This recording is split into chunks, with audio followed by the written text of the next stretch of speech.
श्री स्वामी समर्थ. माझ्या मराठी यूट्यूब चॅनलवर तुमचं मनापासून खूप खूप स्वागत. स्वामी महाराज तुमच्या सर्व चांगल्या इच्छा पूर्ण करोत हीच स्वामींच्या चरणी प्रार्थना करते आणि आज या नवीन व्हिडिओला सुरुवात करते. भाद्रपद महिन्यातील पौर्णिमेपासून पितृपक्षाला सुरुवात झालेली आहे. भाद्रपद महिन्यातील पौर्णिमा ते सर्व पितृ अमावस्या हा जो पंधरवडा आहे हा पितरांना समर्पित आहे. पितृपक्ष म्हटला की उगाचच सर्वांच्या मनात भीती दाटून येते. खरं तर ही जी भीती आहे ही अंधश्रद्धेतून गैरसमजातून आलेली आहे. पितृपक्षामध्ये सर्व पितृ भूलोकावरील आपापल्या घरी जातात. त्यांच्या घरी त्यांचे स्वकीय त्यांची जी सेवा करतात ती सेवा स्वीकारून प्रसन्न होऊन सर्व पितृ अमावस्येला पुन्हा पितृलोकात जाण्यासाठी मार्गस्थ होतात. त्यामुळे पितृपक्षामध्ये आपल्या पितरांना प्रसन्न करण्यासाठी आपल्याला सेवा करायच्या असतात. तर पितृपक्षामध्ये पितरांना प्रसन्न करण्यासाठी खूप साधे, सोपे, बिनखर्चाचे परंतु अतिशय प्रभावी असे काही उपाय मी तुम्हाला आज या व्हिडिओमध्ये सांगणार आहे. यासाठी तुम्ही व्हिडिओ शेवटपर्यंत पहा. चॅनलवर नवीन असाल, माझा आवाज पहिल्यांदाच ऐकत असाल तर चॅनलला सबस्क्राईब करा. माहिती महत्त्वपूर्ण वाटली तर व्हिडिओला लाईक करा. तर पितृपक्षामध्ये सकाळी उठल्यावर शुचिर्भूत झाल्यानंतर सर्वात प्रथम आपल्याला जे काम करायचं आहे ते म्हणजे सूर्याला अर्घ्य द्यायचं आहे. यासाठी नेहमीप्रमाणे एका तांब्यामध्ये पाणी घेऊन त्यामध्ये हळद कुंकू टाकायचं, एक लाल फूल, थोड्याशा अक्षता टाकायच्या आणि थोडे काळे तीळ टाकायचे आणि या पाण्याने सूर्याला अर्घ्य द्यायचं. सूर्याला अर्घ्य देताना पुरुषांनी ओम सूर्याय नमः, ओम भास्कराय नमः या मंत्रांचा जप करायचा आहे. तर महिलांनी सूर्याला अर्घ्य देताना ओम घृणी सूर्याय नमः या मंत्राचा जप करावा. तुम्ही जर मोकळ्या जागेत जाऊन किंवा बिल्डिंगच्या टेरेसवर जाऊन सूर्याला अर्घ्य देणार असाल तर काही प्रॉब्लेम नाही, कारण ते पाणी जमिनीवर पडल्यानंतर सुकून जातं, त्यामुळे ते कुणाकडून ओलांडलं जात नाही. परंतु जर तुम्ही तुमच्या बाल्कनीमध्ये उभं राहून सूर्याला जल अर्पण करणार असाल तर जल अर्पण केल्यानंतर जे पाणी जमिनीवर पडेल ते पाणी तुमच्याकडून ओलांडलं जाणार नाही याची काळजी घ्यायची आहे. यासाठी सूर्याला जल अर्पण करताना तुम्ही खाली एक बादली ठेवू शकता आणि जे पाणी बादलीत पडेल ते पाणी नंतर तुम्ही एखाद्या झाडाला घालू शकता. भगवान शिवशंकर हे पितरांचे देव आहेत, त्यामुळे पितृपक्षात भगवान शंकरांची पूजा केली तरी आपले पितृ प्रसन्न होतात. पितृपक्षात जर तुम्ही रुद्राभिषेकाची सेवा केली तर आपल्याला असलेला प्रखर पितृदोषही मोठ्या प्रमाणावर कमी होतो.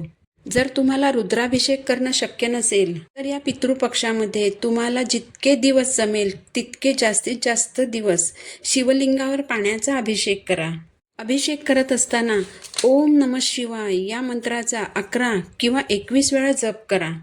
यानंतर भगवान शंकरांना प्रार्थना करा, माझ्या पितरांना सद्गती मिळू दे, माझ्या पितरांना सुखी ठेव, त्यांना जर काही त्रास होत असेल तर तो त्रास कमी होऊ दे.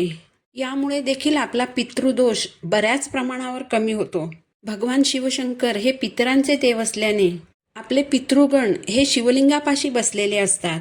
आपल्या पितरांना प्रसन्न करण्यासाठी आपल्याला या पितृपक्षामध्ये एका तांदळाचा एक अतिशय प्रभावी उपाय करायचा आहे. जितके जास्तीत जास्त दिवस तुम्हाला हा उपाय करायला जमेल तितके जास्तीत जास्त दिवस हा उपाय करायचा आहे.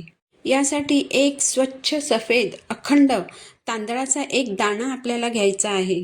हा एक तांदूळ एका वाटीमध्ये घेऊन किचनमध्ये जिथे तुम्ही पिण्याचं पाणी भरून ठेवता त्या पिण्याच्या पाण्याच्या भांड्याजवळ तुम्हाला ही वाटी ठेवायची आहे.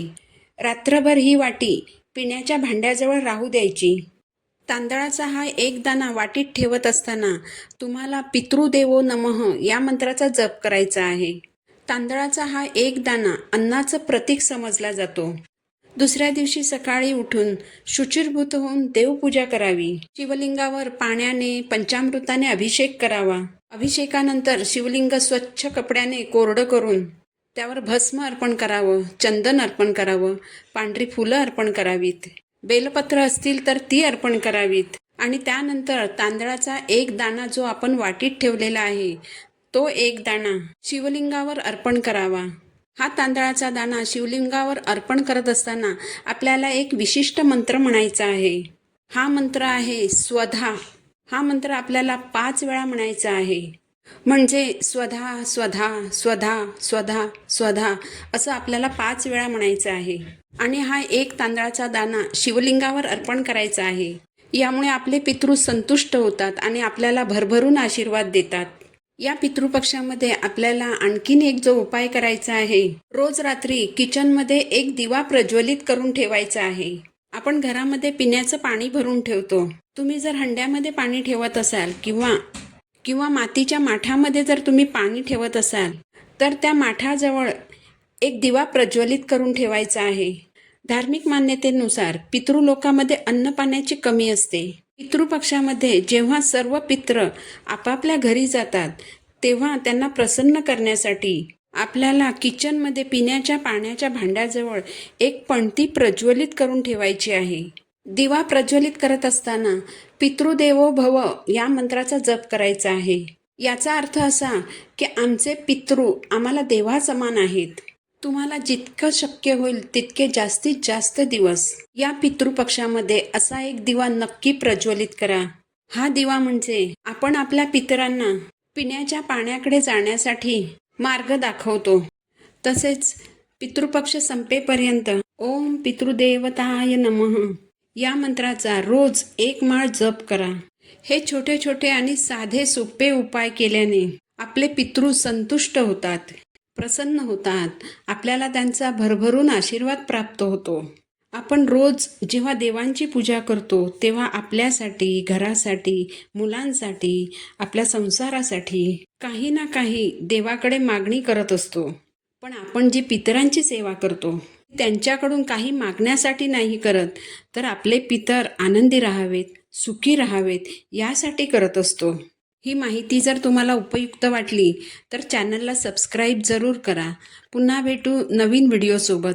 तोपर्यंत श्री स्वामी समर्थ.